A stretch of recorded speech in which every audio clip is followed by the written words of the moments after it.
Processing war, it's a challenge for any child, whether you're living it or watching the destruction from afar. And that's where our next guest has found his purpose. Artist and war photographer Brian McCarty is not only helping children express their agony and anxiety through art, but he's also using the power of his pictures to help our kids here in the United States and talk about the painful realities of war. The project is called War Toys. It's children living in a war zone drawing how it feels to live within the violence, while Brian then recreates that real life image with toys and his own powerful war photos. It's pop art, pop culture, photographs, and a passion to help kids around the world process the realities of war. Brian joins us now, along with Reverend Bill Murray, who actually asked Brian to come lecture and put his photo series on display at Holy Innocents Episcopal School and Sanctuary in Atlanta, Georgia, as we experience yet another war, but this time in Ukraine. Guys, it's so great to have you both. Thank you. It's a pleasure to be here.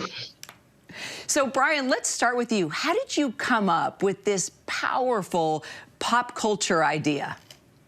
Thank you. It developed over many years. It actually started as a very small study in 1996 for an exhibition in Croatia right after the War of Independence.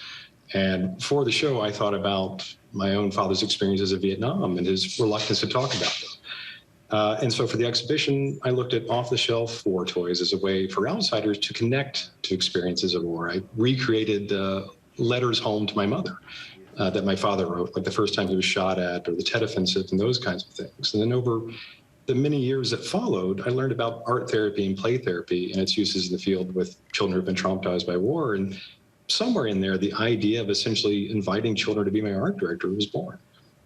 That's amazing. All right, let's look at a few examples. Let's start with Alone. Tell us about this war and the child you met. So this is a tough one. This is a young Syrian refugee in Lebanon, Bekaa Valley, that I worked with Mir Assad, art therapist based in Beirut. And this young girl had survived a missile strike that killed her entire family and ended up in this impromptu camp in Lebanon and was dealing with tremendous survivor's guilt. And drew this image of herself sort of in this field of ash surrounded by a shield and somehow protected. And so that really was what we recreated. These toys were found down the road on the highway from Damascus to Beirut and placed just within her camp in an area they burned trash. Wow. It's powerful.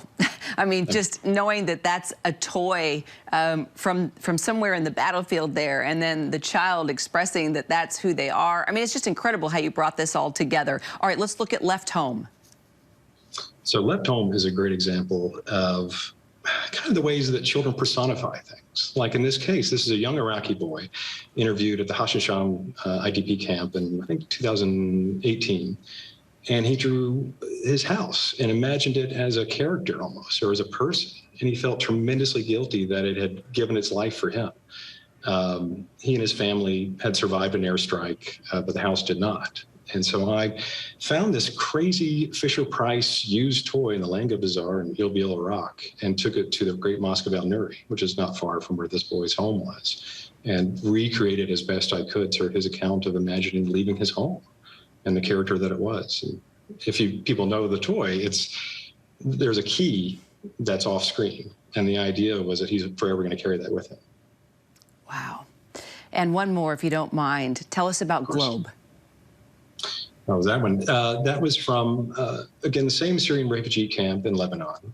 And that was a boy who, he dreamed about leaving a world of war. It was this idea that somehow he could get on an airplane and magically go to where he was warm and happy and safe. And so we recreated that overlooking his camp, just outside of it with, a globe that was just a couple bucks and toys we found down the road. And that really is the idea, is to find those local toys, the toys that they would have available to them as a layer of cultural commentary and artifact, and to really unify, the types of toys that you can find anywhere and connect children and adults the same. And that's what helps us, our children, connect with those children, through the toys, through the images, how you explain it. And so, Bill, you are lucky. Well, you're both lucky to have each other. You have this wonderful friendship. Why did you think it was so important to bring in someone like Brian to help your students there at Holy Innocents process war? Well, we were founded as a church and school 150 years ago, right after the Civil War, to deal with the innocents of the war, the children, the families, all those people injured and hurt and lost.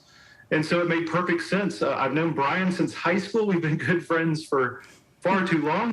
And that's just one of those moments that worked out perfectly to bring him in to help us really try to teach our children about the difficulties of war, but especially that it's not just the soldiers that are on the field, that there are families that are hurting, that there's so many that are lost and need help. And so it's how do we talk about that in a broader way so that we examine it and talk about it and engage it on a deeper level. It's really amazing. And, we had a chance to hear from a number of your students from middle school to high school. Let's take a listen to just two of the high school students that you interviewed after they saw these pictures and heard from Brian and how the pictures impacted them. I really think that he's showing their stories and showing that this can happen to anyone and really making their trauma heard and seen. Taking these pictures and showing the world these photos brings that into the realness effect of impacting others to want to help these kids who are in these countries and suffering so much with all that they've seen and all that they've gone through. And just it helps bring us together as a community, as a world. There you go. It brings us all together, makes us more compassionate. Brian, clearly the kids were moved by your artwork. And next stop, art therapy in Ukraine, right? We're working on it. So we've developed a partnership with a brand new NGO called First Aid of the Soul. It was started by a Ukrainian art therapist, Nathalie, excuse me.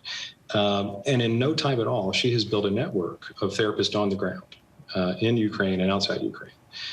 And right now, understanding that just shoring up mental health capacity and preserving whatever is left is important. We're just getting stipends to those therapists, getting them stable, getting them taken care of. And then the next step will be empowering them to train caregivers, to provide essentially emotional triage. We want to do anything we can while the fighting is going on, recognizing that it's not until the fighting stops that the real recovery happens. So for now, we're just getting in any way we can, getting support any way we can, and we'll start telling stories when it's safe and we have access to do so. Amazing. We're going to definitely have to follow up with you then. And as we look at your photographs there in the sanctuary at Holy Innocents in Atlanta, Bill, as a spiritual leader, you walk with people through all sorts of trials.